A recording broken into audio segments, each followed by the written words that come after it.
지난주에 이제 우리는 그 바세바 사건을 통해서 정말 전성기를 구가하던 다윗 왕, 가는 곳마다 승리하고 모든 부분에서 하나님께 영광을 돌렸던 이 다윗이 가장 전성기에 그 발목을 잡았던 이런 치명적인 영적인 실패의 사건, 바세바의 사건에 대해서 우리가 생각했습니다. 이제 시간이 흘러서 이번 주에 읽게 될 내용은 다윗의 통치 말기에 해당되는 내용입니다. 어느 정부든지 집권 말기가 되면 권력 누수 현상이 나타나게 돼 있고 또 그 과정에서 왕위 계승 문제가 이제 문제가 됩니다. 그래서 많은 사건들이 일어나지요. 다윗 왕 때도 예외는 아니었습니다. 이제 오늘은 다윗의 통치 말기에 일어난 사건들 중에서 압살롬이 일으켰던 반역의 사건과 관련해서 오늘 좀 말씀을 생각하려고 합니다. 우선 본문의 배경을 잠깐 설명드리고 말씀드리겠습니다. 다윗에게는 아내가 여러 명이 있었는데요. 그러다 보니까 자식들도 배다른 자식들이 이제 많이 있었습니다. 그래서 그 중에서 아직까지는 누가 다윗의 왕위를 계승할지는 결정이 되지 않은 그런 상황인데 출생 순서로 본다면 단연코 장자가 서열 1위인 장자 암논이 서열 1위라고 볼 수 있겠습니다. 그리고 오늘 본문에 나오는 압살롬은 서열 3위에 해당되는 사람이고요. 솔로몬은 실제적으로 다윗의 왕위를 계승하지만 이때는 아직 순번 안에 들지도 않는 그런 사람이었습니다. 압살롬 반역의 사건의 시발점은 이제 서열 1위인 암논이 배다른 동생인 압살롬의 그 누이가 있었는데 다말이라는 누이가 있었는데 이 다말을 성폭행하는 사건에서 이제 시작이 됩니다. 암논이 사실상은 배다른 여동생인 이 다말을 굉장히 사랑했습니다. 근데 어떻게 해볼 수가 없었습니다. 그래서 이 근심이 깊어져서 나중에는 상사병에 걸리게 되는데 이것을 본 친구가 도저히 안 되겠다 싶어서 둘이서 이제 모략을 꾸미게 됩니다. 그래서 네가 아프다 하고 그리고 다윗 왕께 이야기를 해서 간청을 해서 다말이 병문안을 오도록 해라. 그렇게 해서 이제 자기들이 계획한 대로 그렇게 진행을 했습니다. 그래서 다윗의 명령을 따라 다말이 이제 자기 오빠를 위해서 음식을 준비해서 들어가게 되지요. 근데 이제 그 자리에서 이 암논이 모든 사람들을 다 물리치게 하고 거기서 이제 성폭행을 하게 되는 겁니다. 근데 이 과정에서 다말이 완강하게 거부하고 이렇게 하지 말라고 아버지한테 얘기하면 아버지가 방법을 얘기해 줄 거라고 그렇게 얘기를 하는데도 불구하고 끝까지 자기 정욕대로 성폭행을 해버립니다. 더 큰 문제는 이렇게 일을 저질러 놓고는 이제 정작 이 여자 다말을 그냥 내팽겨 쳐버립니다. 이제 이 소식을 들은 다말의 친오빠 압살롬이 굉장히 분노하게 됩니다. 그래서 이제 복수의 칼을 갈기 시작하는데 드디어 2년 동안 기다렸다가 이제 어떤 절기 때 자기 잔치집에 형제들을 다 초대합니다. 그래서 풍성하게 음식을 베풀어 놓고 암논이 먹고 술을 먹고 취했을 때 그때 가서 다 죽여버립니다. 암논을 죽이고는 자기는 외가가 있는 그 술 땅으로 도망을 가서 거기서 3년 동안 숨어서 지내게 됩니다. 이제 다윗의 입장에서는 참 기가 막히죠. 자식들 간에 이런 성폭행 사건이 일어나지 않나, 또 살인 사건이 일어나지 않나, 너무 기가 막힌 그런 황망한 상태였습니다. 특히 장자인 암논의 죽음은 다윗에게 굉장히 큰 충격이었고 그 장자를 죽인 압살롬에 대한 미움이 굉장히 컸습니다. 그런데 세월이 약이라고 시간이 지나면서 점점 암논의 죽음에 대해서는 이제 잊혀지기 시작했고 그렇게 미워했던 압살롬도 말하자면 그리움으로 바뀌기 시작합니다. 이걸 옆에서 지켜보던 군대 장관 요압이 눈치를 채고 압살롬을 데려와야 되겠다라고 생각하고 데려오는 겁니다. 그래서 다윗이 막상 보니까 너무 기뻤습니다. 그러나 또 이 문제를 그냥 넘어갈 수는 없었습니다. 그래서 너 다시는 궁에 나타나지 마라. 집에서 자숙해라 하고 이제 명령을 내립니다. 그래서 압살롬도 뭐 이 정도면 잘 마무리됐다 하고 돌아갔는데 문제는 2년이 넘도록 아버지가 자기를 궁으로 불러들이지 않는 겁니다. 이제 그때부터 아버지 다윗에 대한 그런 서운한 마음, 분노하는 마음이 일어나기 시작했습니다. 그래서 압살롬이 요압 장군에게 다시 한번 부탁합니다. 한 번만 아버지 더 만나게 해달라. 그래서 이제 요압이 어쨌든 중재를 해서 만남이 성사되고 아버지가 어쨌든 이제는 풀어주게 됩니다. 그 모든 것을 다 풀어주는데 이제 그때는 이미 압살롬의 마음이 상처를 받았기 때문에 자기 마음 안에서는 아버지에 대한 분노의 마음이 그때부터 일어나기 시작했고 아버지와 등 돌리는 그런 일들이 일어나기 시작했던 겁니다. 이때부터 압살롬은 다윗을 제거하고 아버지 다윗을 제거하고 자기가 왕이 되어야 되겠다는 생각을 가지게 됩니다. 아마도 압살롬의 생각에는 자기가 형을 죽였으니까 이런 살인자를 자기를 계승해서 왕이 되도록 하지는 않을 것이라는 그런 생각을 가졌던 것 같습니다. 그러니까 자기 힘으로는 이 상황 그대로 가다가는 자기가 왕이 될 수 없다라고 생각을 하면서 스스로가 왕이 되어야 되겠다는 그런 계획을 가지게 됩니다. 그리고 무려 4년간이나 철저하게 숨어서 이것을 거사를 준비하게 됩니다. 반역을 준비하는 과정에서 압살롬은 자신이 가진 이점들을 굉장히 잘 활용합니다. 먼저 그는 자신의 수려한 외모를 잘 이용했습니다. 사무엘하 14장 25절 이하에 보면 압살롬의 외모는 성경이 평가하기를 발바닥부터 정수리까지 흠잡을 데 없는 완벽한 미남이었다. 이제 그렇게 표현을 하고 있습니다. 요즘도 정치인들 중에서는 기왕이면 인물 좋은 사람들이 표를 많이 얻는다고 이제 그렇게 얘기하죠. 이걸 10분 잘 활용한 사람이 압살롬입니다. 인기도 좋은 데다가 이제 모략도 뛰어나서 사람들에게 자기가 직접 다가가고 굉장히 겸손한 사람인 것처럼 그렇게 다가가서 무엇이 힘든지 무엇이 어려운지 상황들을 자세히 묻고 지금 이 정부는 이 다윗 정부는 이런 것들을 제대로 해결을 못하는데 나는 그렇게 해줄 수 있다 라면서 한 사람 한 사람 백성들의 마음을 훔치기 시작했습니다. 그래서 백성들의 마음을 다 빼앗은 후에 드디어 이제 D-Day가 왔습니다. 압살롬이 아버지 다윗에게 이야기합니다. 내가 헤브론으로 가서 하나님께 서원한 것이 있는데 그걸 좀 이루어야 되겠습니다. 그렇게 가라. 그래서 압살롬이 헤브론으로 가는데 거기에는 정작 지금 반역할 쿠데타 그 핵심 멤버들이 거기 다 모여 있는 겁니다.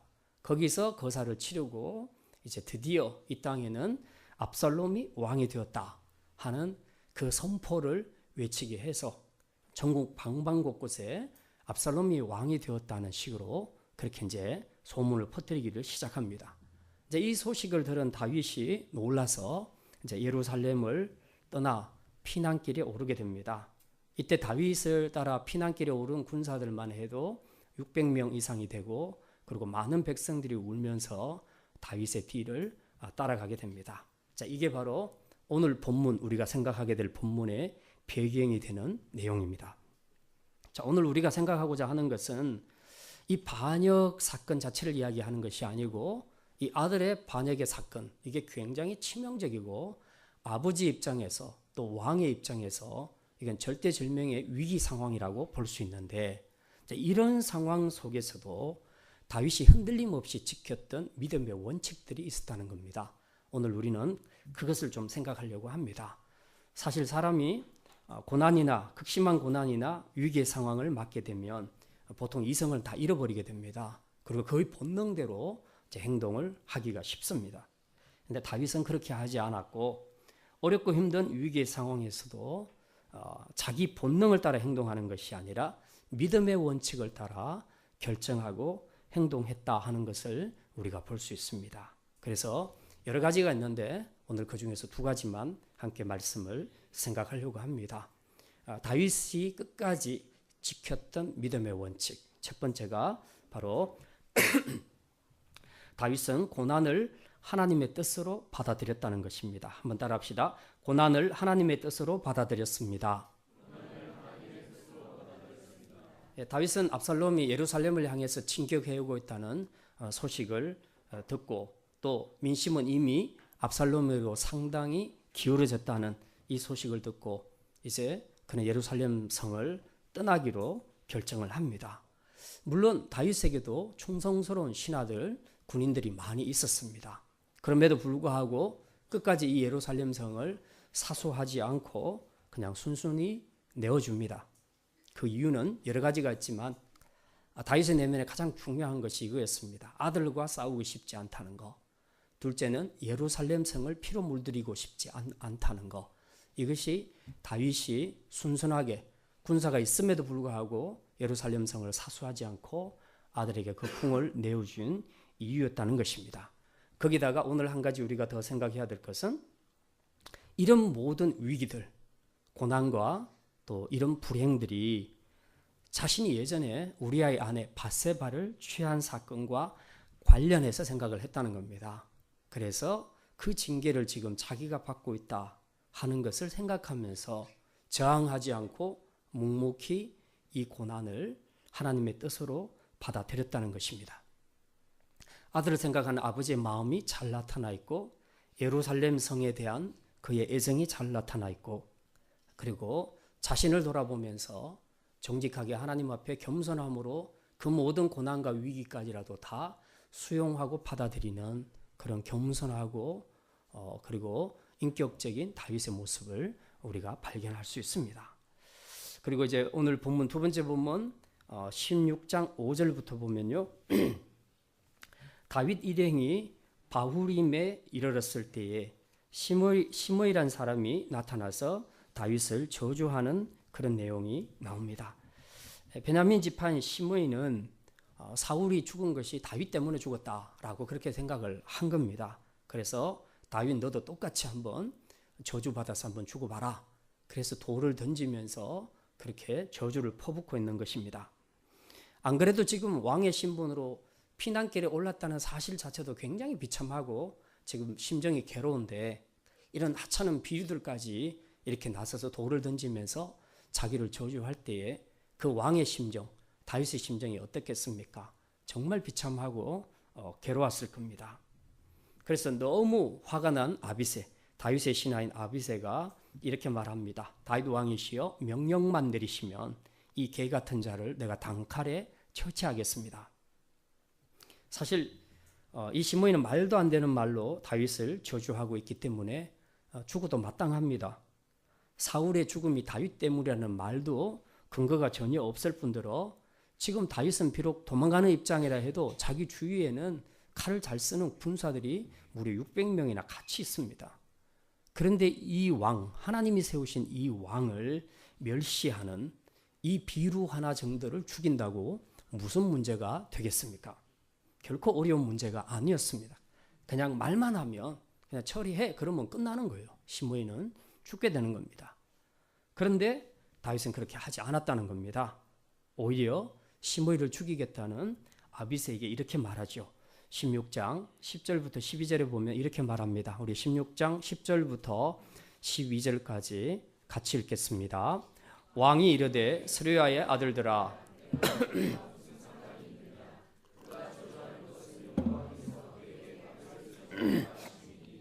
내가 어찌 그리하였느냐 할 자가 누구겠느냐 하고 또 다윗이 아비새와 모든 신하들에게 이르되 내 몸에서 난 아들도 내 생명을 해하려 하거든 하물며 이 베냐민 사람이라 여호와께서 그에게 명령하신 것이니 그가 저주하게 버려두라.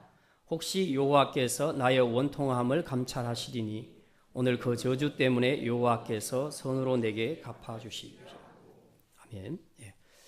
다윗은 지금 시므이의 저주를 들으면서 어떻게 생각했냐 하면 이건 하나님의 허락하심이 있어야 되는 일이다 라고 그렇게 받아들였습니다. 시므이의 저주를 들으면서 다윗은 전에 자기가 우리의 아내를 범했던 이제 그 사건, 그 죄에 대한 나단 선지자의 예언을 떠올렸고 그리고 이것이 하나님의 징계일 것이라는 생각을 한 것 같습니다. 그래서 그는 이 모든 일이 그냥 우연히 일어난 것이 아니라 하나님의 뜻 가운데서 허락하심 가운데서 이루어진 일이라고 생각했기 때문에 비록 시므이 같은 하찮은 존재이지만 그의 저주에 대해서 대응하지 않고 묵묵히 받아들이고 있는 것을 우리가 알 수 있습니다. 물론 이제 12절에 보니까 시므이가 했던 저주의 내용에 있어서는 다윗이 억울하고 분통하게 여기는 부분들이 있습니다. 이 부분은 별도로 하나님께서 다 갚아 주실 것이라고 하나님의 선하심을 굳게 믿고 있습니다. 자, 이처럼 다윗은 반역을 일으킨 아들과 싸우지도 않고 순순히 예루살렘 성을 내어주기도 했고 또 시므이의 저주에 대해서 복수의 칼을 휘두르지도 않았습니다. 이 모든 일련의 사건들은 바로 다윗이 이 사건을 그냥 자기에게 닥친 억울한 사건으로 해석한 것이 아니라 하나님이 허락하신 뜻으로 하나님의 섭리로 받아들였기 때문에 이렇게 대응하지 않을 수 있었다 하는 것을 알 수 있습니다. 대부분 우리 성도들이 고난을 당하면 맨 먼저 쉽게 반응하는 것이 하나님에 대한 원망과 불평입니다. 이 고난을 통해서 왜 이런 일이 일어났을까? 그리고 하나님은 이것을 통해서 나에게 뭘 말씀하시려고 하는가 하는 이것을 생각하기보다는 왜 나에게 이런 불행한 일이 일어나게 하셨습니까? 여기에 초점을 맞추고 있습니다. 그러다 보니까 원망과 불평이 주로 차지하게 되지요. 특히 이제 이런 위기 상황이 찾아오게 되면 아주 신경이 예민하고 날카로워져서 자신의 잘못을 돌아보기보다는 지금 나를 힘들게 하는 그 어떤 사람, 나를 그냥 건드리기만 해도 가만 놔두지 않겠다는 이런 생각으로 감정과 혈기로 대응하려 하는 그런 경향들이 있습니다. 하지만 다윗은 전혀 유괴 방식으로 대응하지 않고 오히려 하나님의 뜻으로 받아들이면서 모든 고난을 묵묵히 받아들이고 있는 것을 우리가 알 수 있습니다. 이것이 바로 위기 가운데서 끝까지 지켰던 다윗의 훌륭한 믿음의 원칙이었다 하는 것을 우리는 알 수 있습니다. 자, 이게 무슨 뜻인지를 우리가 어떻게 알 수 있을까? 신앙생활을 해 보신 분들 중에서는 이런 비슷한 유형의 경험들을 하신 분들도 있을지 모르겠습니다. 저도 그런 적이 있는데 한 번은 은행에 볼일을 보러 갔다가 그 주차장에 주차를 했는데 갔다 오니까 한 사람이 엄청 화를 내는 겁니다. 그래서 막 욕을 하는데 들어보니까 약간 내가 실수하기는 했는데 사람이 그런 게 있잖아요.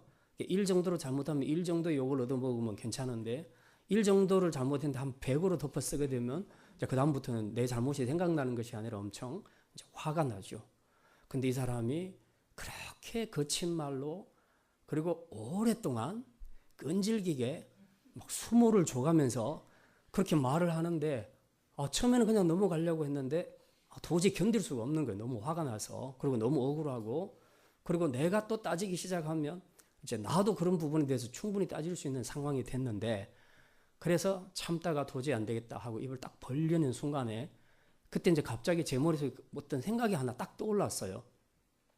그 생각이 딱 떠오르면서 갑자기 제가 이제 침묵을 지키게 된 겁니다. 가만히 있었습니다. 이제 그게 뭐냐 하면 그 순간에 하나님이 이 사건하고 아무 관계없는 그 얼마 전에 내가 잘못한 것에 대해서 이렇게 생각이 떠오르더라고요. 그 생각이. 근데 왜 하필 그 시간에 그게 생각이 났는지 아무 관계가 없는데 근데 그걸 생각하는데 제 마음속에 어떤 그 음성이 들렸냐 하면 이 일에 대해서 입 다물고 가만히 있으라 하는 이제 그런 음성이 제가 이제 들렸습니다. 그래서 이 일에 대해서는 내가 할 말이 너무 많지만 억울하지만 제가 입을 다물기로 했습니다. 그래서 입 다물고 벙어리처럼 가만히 있었거든요. 한참 퍼붓다가 이상하다는 표정을 짓고 이제 가버렸습니다. 예. 좀 그런 경험들이 있는데 사실 지금 다윗이 당하는 고난은 분명히 사건만 보면 굉장히 억울한 일입니다. 그런데 다윗은 이 사건을 통해서 자신의 억울함에 주목하지 않았습니다. 또 그렇게 대응하지도 않았습니다. 오히려 지금의 상황이 하나님이 허락하신 상황이다. 하나님이 범죄한 자신에 대해서 지금 뭔가 말씀하시고자 하는 상황이다 하는 것으로 받아들이니까 지금 이 말도 안 되는 시므의 저주 앞에서 묵묵히 대응하고 있는 것을 우리가 알 수 있습니다. 우리가 때때로 고난을 당하거나 어려운 일을 당할 때에 무조건 내가 힘들다, 억울하다고만 할 것이 아니라 한 번쯤은 왜 이런 일이 일어났을까? 또 나에게 혹시 어떤 잘못은 없는가? 하나님은 이 사건을 통해서 나에게 뭘 말씀하시려고 하는가 하는 것들을 영적으로 주의 깊게 한번 살펴볼 필요가 있습니다.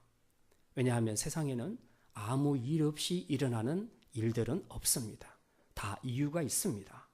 특히 우리 믿는 성도들에게 일어나는 일은 다 하나님이 허락하신 일들이고, 그렇다면 거기에는 우리가 발견하지는 못했지만 숨은 하나님의 뜻이 있을 거라는 겁니다. 그래서 그 뜻을 우리가 발견해낼 때에 우리는 그 현실을 쉽게 믿음으로 받아들일 수 있게 되는 겁니다. 근데 많은 경우는 우리가 이 숨은 하나님의 뜻을 발견하지 못하기 때문에 이해할 수 없어서 우리가 하나님을 향해서 원망하고 불평하고 믿음의 자리를 떠나는 그런 경우들이 많이 있습니다. 우리가 어떤 위기와 고난 속에 있더라도 마지막까지 지켜야 될 것은 바로 이것입니다. 두 번째입니다. 다윗이 마지막 순간에도 지켰던 믿음의 원칙 두 번째, 위기의 순간에도 하나님의 영광을 생각했다는 겁니다. 한번 따라합시다. 위기의 순간에도 하나님의 영광을 생각했습니다. 다윗이 예루살렘 성을 떠나서 피신 갈 때 많은 사람들이 그의 뒤를 따라갔습니다. 군사도 600명이나 따랐고, 그리고 특히 그 이방 사람 가드 사람 이때가 자기 군사들을 이끌고 지금 들어온 지 얼마 되지 않은 상태에서 이런 반역의 사건이 일어났거든요. 사실은 이 사람은 압살롬 편에 서도 아무 문제가 안 되는 사람입니다. 그래서 다윗도 너는 이제 최근에 들어왔는데 합류했는데, 우리 이스라엘에 합류했는데 굳이 기울어지는 내 쪽에 붙을 필요가 있겠냐. 그냥 내가 다 이해할 테니까 너 압살롬에게 가라. 이렇게 말합니다. 그런데도 끝까지 가지 않고 다윗을 지키게 되죠. 이런 충성스러운 사람이 항상 다윗과 함께 했습니다. 거기다가 제사장 사독과 아비아달도 하나님의 언약궤를 메고 레인과 함께 지금 다윗을 따르고 있습니다. 이 다윗을 따르는 사람들만 보면 전혀 문제가 없어 보입니다. 그런데 다윗은 자기를 따르는 사독 제사장에게 언약궤를 가지고 예루살렘으로 돌아가라고 그렇게 지시를 합니다. 자, 우리 15장 25절, 26절 말씀, 다윗이 제사장 사독에게 하는 말씀 우리가 잠깐 한번 보겠습니다. 왕이 사독에게 이르되 보라, 하나님의 교회를 성읍으로 도로 메어 가라. 만일 내가 여호와 앞에서 은혜를 입으면 도로 나를 인도하사 내게 그 교회와 그 계신 데를 보이시리라. 그러나 그가 이와 같이 말씀하시기를 내가 너를 기뻐하지 아니한다 하시면 종이 여기 있사오니 선히 여기시는 대로 내게 행하시옵소서 하니라. 무슨 말입니까? 사람이 하나님의 언약궤를 따라가야지 하나님의 언약궤가 사람을 따라가서는 안 된다는 지금 그 이야기를 하고 있습니다. 다윗은 하나님이 허락하신다면 자기가 예루살렘으로 다시 돌아오게 될 거다. 그때는 언약궤를 다시 보게 될 거다. 그 이야기죠. 근데 만약에 하나님이 이 일을 기뻐하지 않는다면, 즉 하나님이 다윗의 왕위를 폐하신다면 그래도 좋다. 나는 하나님의 뜻 앞에서 순종하겠다. 왜? 하나님께 모든 통치권이 있으니까 난 그래도 하나님의 뜻대로 하겠다라고 그렇게 고백하는 것이 26절의 내용입니다. 말하자면 다윗은 위기 속에서도 마지막까지 자기가 아닌 하나님의 뜻과 하나님의 영광을 구했다는 것입니다. 다윗의 지금 말한 내용을 요약하면 이런 내용이죠. 언약궤가 있어야 될 곳은 예루살렘 성전이다. 하나님이 계시는 곳이다. 그러니 이 언약궤는 예루살렘으로 가는 것이 맞다. 언약궤가 있어야 될 자리는 바로 예루살렘 성전이다. 라고 그렇게 말하고 있습니다. 자, 이 결정이 별로 대수롭지 않아 보이는 쉬운 결정처럼 보이지만 사실 다윗에게는 아주 쉽지 않은 결정이었습니다. 왜냐하면 언약궤는 하나님의 임재의 상징이지 않습니까? 그래서 이 언약궤가 가는 곳은 신앙의 정통성을 인정받게 됩니다. 그리고 이 언약궤와 함께하는 백성들, 그리고 그들의 민심도 바로 언약궤가 어디 있냐에 따라서 결정되는 경우가 굉장히 많다는 겁니다. 어쨌든 이스라엘은 신정국가니까 언약궤가 있는 것이 더 유리하다는 거죠. 다윗으로서는 지금 아직 자기가 폐위되지는 않았으니까 정말 하나님이 함께 하시는 이스라엘의 왕임을, 그것을 대변할 수 있는 어떤 정당성을 부여할 수 있는 최후의 보루가 언약궤였습니다. 그래서 이 언약궤를 가지고 가는 것은 다윗에게 굉장히 중요한 일이었습니다. 더구나 지금 제사장과 레위인들까지 이 언약궤를 다 메고 다윗을 따라오지 않았습니까? 이 말은 무슨 말입니까? 다윗이 이 언약궤를 가지고 제사장까지 다 합류했으니 예배 장소만 달라질 뿐이지 다윗의 예배, 다윗의 나라는 합법적으로 인정받을 수 있는 굉장한 유리한 입장에 있다는 것을 분명히 보여주고 있습니다. 그런데 오늘 이 다윗은 전혀 이런 이 언약궤만 가지고 가면 자기의 그 왕권에 대한 정당성도 보호받을 수 있고, 그리고 하나님 나라에 대한 통치권까지도 지금 인정받을 수 있는 건데 이것을 포기했다는 겁니다. 내려놨다는 겁니다. 원래 자리로 예루살렘 성으로 다시 돌려놓으라고 그렇게 말하고 있습니다. 더더군다나 이 언약궤에 대한 다윗의 애정은 우리가 잘 알지요. 예루살렘 성으로 언약궤가 들어올 때에 다윗이 너무 기뻐서 바지가 흘러내려도 그걸 모를 정도로 기뻐서 춤을 추었던 사람입니다. 그러니 여러 가지 정황들을 봤을 때 다윗이 언약궤를 놓고 간다는 것은 굉장히 어려운 결정이었다는 겁니다. 그럼에도 불구하고 다윗이 이 모든 것들을 다 내려놓았던 이유는 무엇인가? 하나님의 영광을 먼저 생각했다는 겁니다. 지금 언약궤를 들고 피난길에 오른다는 건 이건 하나님의 영광을 가리우는 일이다. 하나님은 하나님이 계셔야 될 곳에 계시고 차라리 내가 고난받고 피하고 그리고 하나님의 은혜가 있으면 다시 돌아오게 되면 되는 것이지, 우리가 언약궤를 쥐고 계속해서 피난길에 오른다는 것은 이건 하나님의 영광을 위해서 맞지 않다라고 그렇게 생각했던 것입니다. 오늘 우리가 다윗에게 본받아야 할 것이 바로 이런 점입니다.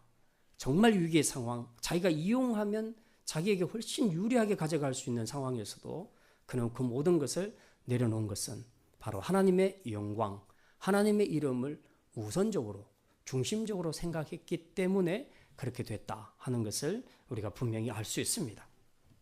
오늘날 많은 성도들이 하나님의 이름을 자신의 세상적인 유익을 위해서 사용하는 사람들도 많이 있습니다. 특히 다급해지면 더 많이 사용합니다. 좀 오래된 사건이긴 하지만 예전에 그 법무부 장관 부인 로비 사건을 여러분이 기억하실 겁니다. 그때 그 법정에 섰던 장관 부인들이 묘하게도 기독교 신자들이 거의 대부분이었습니다. 그때 그들은 법정에서 성경 위에 손을 얹고 진실만을 말할 것을 맹세를 했습니다. 그리고 증언을 했는데 그 증언들이 다 안 맞았다는 겁니다. 말하자면 그 중에 일부가 거짓말을 했던, 모두가 거짓말을 했건 거짓말한 것은 확실하다는 것이 TV 중계로 확실하게 방영이 됐습니다. 이 사건으로 기독교가 엄청 욕을 많이 얻어먹었습니다. 하나님의 영광이 크게 가리워졌습니다. 이들은 믿는 성도라 하면서 정말 하나님의 영광을 위해서 자기를 내려놓는 사람이 아니라 자기의 영광과 부를 위해서 하나님을 이용하는 그런 사람이었다 하는 것을 분명히 보여주고 있습니다. 성경에도 그런 비슷한 예들이 있습니다. 사무엘상 4장에 보면 엘리의 아들 홈니와 비느하스가 하나님의 언약궤를 이용합니다. 블레셋과의 전쟁에서 이스라엘이 계속 패하니까 이제 이들이 어떻게 생각했냐 하면, 우리가 언약궤를 가지고 가지 않아서 전쟁에서 패했다. 그럼 우리 이제는 언약궤를 들고 전쟁터에 나가자. 그래서 둘이가 언약궤를 메고 가지요. 가는데 전쟁에서 또 패하게 됩니다. 이들은 지금 이스라엘이 전쟁에서 실패한 이유가 언약궤를 가지고 가지 않았어가 아니고 이스라엘의 지도자들의 타락 때문에 일어난 일이었는데, 그것은 자신의 잘못은 생각하지 않고 그냥 언약궤만 가지고 나가면 다 이길 것이라 그렇게 생각을 했던 겁니다. 그 성도는 하나님의 영광을 위해서 살도록 지음을 받았는데 오히려 자기 이익을 위해서 하나님을 이용하는 사람들이 많이 있다는 겁니다. 이건 틀림없이 잘못된 죄입니다. 다윗은 왕으로서의 정당성을 언약궤를 이용해서 할 수 있었지만 그렇게 하지 않았습니다. 더구나 제사장과 레위인까지 따라 나섰으니 법적으로도 아무 하자가 없습니다. 하지만 그는 이런 위기의 순간에도 자신의 유익을 생각한 것이 아니라 하나님의 영광이 손상되지 않도록 하나님의 왕되심을 생각하면서 언약궤를 예루살렘으로 돌려보냈던 것입니다. 바로 이런 점이 우리가 다윗에게 본받아야 할 교훈이라는 겁니다. 나의 이익과 하나님의 영광 중에서 어떤 것이 더 우선되어야 할 것인가? 우리가 신앙생활에서 고민해야 될 것은 바로 이런 부분들입니다. 링컨이 흑인 해방운동을 위한 남북전쟁을 할 때에 각각 남쪽 군사, 북쪽 군사들은 스스로 자기들이 옳다고 생각을 했습니다. 누가 옳은가는 이제 하나님이 판단하시겠죠. 그때 링컨이 무릎을 꿇고 하나님 앞에 간절히 기도합니다. 그 기도하는 모습을 보고 옆에 있던 장관이 이런 질문을 합니다. 각하, 과연 하나님께서 우리 북편이 되어 주실까요? 하나님이 꼭 우리 북편이 되어 주셔야 되는데 그렇게 말하자 링컨이 이렇게 대답합니다. 나는 하나님이 우리 편이 되어 주시도록 기도하는 것이 아니라 우리가 하나님의 편에 서도록 기도하고 있습니다. 라고 그렇게 말했다는 것입니다. 오늘날 많은 그리스도인들이 하나님을 왕으로 모시고 섬기고 살고 있다 하지만 실제로는 하나님을 자신의 이익을 위한 도구로 사용하는 경우들도 많이 있습니다. 말은 그렇습니다. 하나님이 내 인생의 주인이다, 왕이다 하면서 실제로는 그 왕 대신 하나님의 말씀대로 순종하지도 않고 그렇게 살지는 않는데 꼭 원하는 것은 복은 원한다는 것입니다. 복을 안 주면 싫어하고 그리고 그런 하나님은 좋은 하나님이 아니라고 생각을 한다는 것입니다. 결국 신앙생활의 목적이 어디 있냐? 나를 만드시고 나를 구원하시고 나를 통치하시는 그 하나님, 그 하나님의 뜻대로 그 영광을 위해서 사는 것이 아니라 내 복을 위해서 내 자신이 이 땅에서 살아가는 동안 필요한 것을 제공해 주는 자로 하나님을 그렇게 생각하고 있다는 겁니다. 그러니까 하나님은 우리의 경배의 대상이 아니라 우리의 심부름 해주는 종으로 전락하는 것이죠. 하나님이 우리의 영광을 받는 존재가 아니라 하나님이 우리의 필요를 채워주는 심부름꾼으로 전락하는 것입니다. 이건 굉장히 심각한 문제입니다. 우리가 복을 받는 것이 나쁘다는 얘기가 아닙니다. 우리는 당연히 그리스도인으로서 복을 받게 될 것입니다. 그러나 우리 안에서 이런 순위가 바뀌어져 있다면 하나님 앞에서는 생각해 보면 굉장히 심각한 것입니다. 우리가 오늘도 찬양을 통해서 하나님께 영광 돌리고 영광과 존귀와 권능을 다 돌려드린다고 이렇게 우리가 찬양으로 고백하지만 실제 내 삶에서 그분에게 영광 돌리려면 우선 내가 그분의 뜻을 따라 순종하며 살아야 되는데 순종함도 없고 그리고 그분의 뜻을 따라 살지도 않고 그러면서 내 안에는 계속해서 내가 요구하는 것을 집요하게 달라고 하는 이런 그 기복적인 기도만 계속하고 있다면 하나님께서는 어떻게 생각하시겠습니까? 아, 니들이 나를 믿는 것이 너희들의 필요를 채워달라고 나를 믿는 거구나 라고 하나님께서 그렇게 생각하지 않겠습니까? 기독교 신앙은 그런 것이 아닙니다. 우리가 우리의 왕 되신 그 하나님의 영광을 위해서 그분의 뜻을 따라 우리가 살고 순종하고 살아가면 복은 절로 따라오는 것입니다. 이것을 바꿔놓고 생각하면 우리는 신앙생활에서 아무리 그 사람이 열심히 기도하고 아무리 교회를 위해서 열심히 노력을 해도 이미 하나님 앞에서는 아웃입니다. 우리가 이런 부분에서 우리의 생각들이 바뀌지 않으면 기독교인으로서 우리의 열심은 아무 노력이 없다는 것을 우리가 분명히 기억해야 합니다. 다윗은 지금 이런 위기의 순간에도 자신의 것으로 언약궤를 이용하지 않았습니다. 오히려 하나님의 영광을 생각하면서 있어야 할 자리로 보냈던 것입니다. 오늘 우리가 어떤 위기에 처하더라도 마지막까지 지켜야 될 믿음의 원칙이 있는데 바로 그것은 내가 아니라 하나님의 영광, 하나님의 이름, 하나님의 뜻이 우선되어야 한다는 이 믿음의 원칙을 우리가 확실히 지켜야 한다는 사실입니다. 이제 말씀을 마칩니다. 누구나 고난과 위기를 맞을 때가 있습니다. 하지만 고난과 위기를 어떻게 해석하고 맞느냐에 따라 우리는 그 고난을 통해서 더 성숙할 수도 있고 넘어질 수도 있습니다. 우리가 고난과 위기 앞에서 영적으로 깨어서 하나님의 뜻을 분별하고 자신의 부족함을 돌아볼 수 있다면 우리는 그 고난이 어떤 고난이더라도 감사함으로 기꺼이 다윗처럼 수용할 수 있게 될 것입니다. 뿐만 아니라 어떤 위기와 고난의 상황 앞에서도 자신의 이익이 아니라 하나님의 영광을 붙잡는 믿음, 바로 그 믿음이 참된 믿음이라고 오늘 성경은 말씀하고 있습니다. 바라기는 우리 모든 성도들이 이제 앞으로 살아가면서 어떤 고난과 위기를 맞게 되더라도 다윗처럼 자신의 허물을 먼저 돌아보고 겸손히 하나님의 뜻을 받아들일 뿐만 아니라 마지막 순간까지 자신의 이익보다는 하나님의 영광과 하나님의 뜻을 붙잡는 자가 되어서 이제 남은 평생 내 뜻이 아니라 주님이 인도하시는 뜻대로 순종하며 살아가는 성숙한 믿음의 사람들이 다 되시기를 주님의 이름으로 축원합니다. 기도합니다. 하나님, 압살롬 반역 사건을 통해서 고난과 위기의 순간에도 철저히 자신이 아닌 하나님의 뜻과 영광만을 위하는 다윗의 삶을 생각합니다. 우리 또한 남은 생을 살아가면서 맞게 될 고난과 위기가 있을 것인데 이런 위기 앞에서 우리가 쉽게 육으로 반응하는 자가 아니라 자신을 돌아보며 하나님의 뜻을 기꺼이 받아들일 수 있는 겸손한 성도들이 되게 하여 주시옵소서.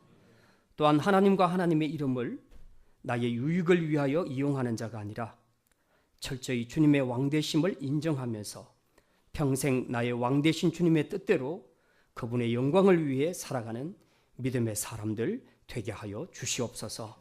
감사드리며 이 모든 말씀 우리 주 예수 그리스도의 이름으로 기도드립니다.